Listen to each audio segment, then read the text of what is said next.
What is going on, ladies and gentlemen? Today we're going to be talking about Disney's latest release, Wish.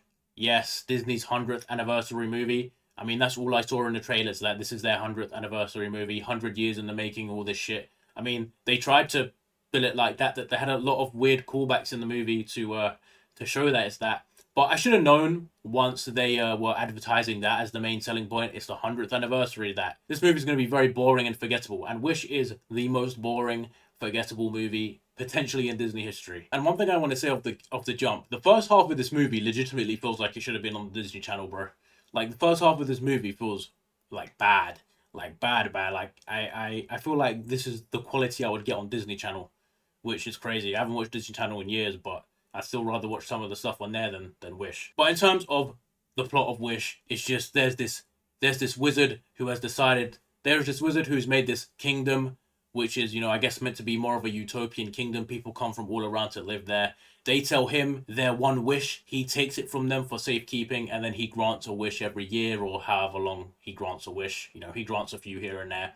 But the catch is that he only grants wishes he wants, and he only grants wishes that won't ever threaten his rule or his power. He's also meant to be the only guy who can do magic, I guess. And our main protagonist finds out that he's like this because she wants her grandfather's wish to be granted, and she don't think it's that bad, but he does, and that leads to her making her own wish.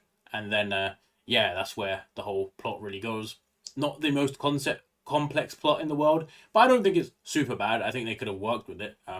The plot's okay. In terms of the protagonist, she is the most generic Disney princess character of all time. They've really gone with this kind of ditzy, cute, meant to be kind of nerdy female character for the last maybe 10 or so years. Ever since Tangled, they've really kind of tried to focus in on this one type of character. I feel like almost every female lead character in the past, like I said, 10 years of Disney animated movies have been almost copies of each other. When you think of the movies from Tangled, Frozen, Moana, and Canto, like all the protagonists are very, very similar. Of course, they're not from the same culture and stuff. At least a lot of them have a unique spin to them, whereas this character, she doesn't feel like she has any uniqueness to her. Like, she just feels like all of those characters just meshed into one to make the most generic, unmemorable protagonist of all time.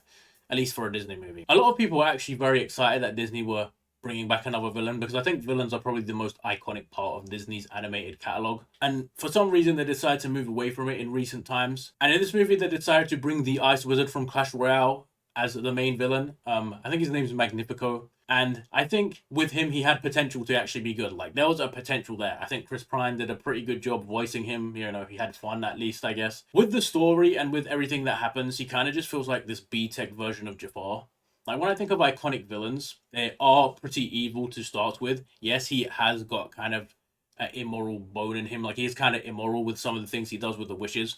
But it's all kind of built that this evil, forbidden magical book is why he done all these evil things and was doing this. But really and truly, he kind of was like that, but they kind of made it seem like it was the magical book's fault, which they're kind of using a cop-out. Oh, he's not really evil, it's this crazy evil book that he used. It's kind of like, why? And then the way it ends with him as well, he kind of just gets trapped in his own staff or in a mirror or something, and it's just kind of like, why can't he just die? You know what I mean? I know it's a kids' movie and all, but villains have died in previous Disney movies. In the end, after watching it, feel like a bit of a missed opportunity with them. Now we get on to the worst part of this movie, and that is the side characters. The side characters in Disney are, in many cases, almost as iconic as the main characters. When you think to Aladdin, there's the genie, who kind of is a main character, I guess, but you have Abu and the magic carpet, and you have the candle and the clock from Beauty and the Beast, and then you think of the other aliens in Lilo and Stitch and stuff like that. And when I come to this, and I see a fucking goat, like, the goat is fine up until he can talk. When the goat can talk, he is the worst character maybe in Disney canon or Disney history. I'm not gonna lie. Like, when they give him this extremely deep voice and just make him make cheap fart jokes for the rest of the movie, it's like, this is the most annoying character. Why couldn't they just leave him not talking? Like, there's plenty of characters who don't talk who are very good. And I think the goat was actually a pretty good character until he fucking talked. In terms of the others, you have, the Seven Dwarves. They're meant to be a throwback, or at least a homage to the Seven Dwarves. They are the most boring, nonsensical characters. They're meant to be the main protagonist's friends, but who cares? Who cares? I don't remember any of their names. I don't remember anything they did except the short, grumpy guy. That's it. That's it. Who cares about the rest of them? They did nothing. I mean, I guess you have the Queen's wife, you have her grandpa and her mother. But it's like, and of course, last but not least, you have the star, who I guess is a very kind of fun character. I mean, he kind of just does everything. No one else really does anything. The star does everything by himself. All the rest do is either make a wish or just sing at the end.